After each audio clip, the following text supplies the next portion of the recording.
Sebenarnya dalam diam, saya dah jatuh cinta pada awak. Dan saya yakin awak adalah satu-satunya lelaki yang Allah kirimkan kat saya untuk jadi peneman hidup saya.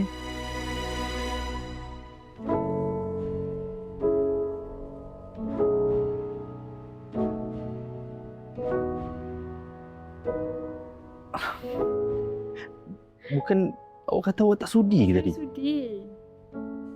Saya tak habis cakap lagi. Saya sudi untuk jadi isteri awak. Saya sudi untuk awak jadi bapa pada Mikail.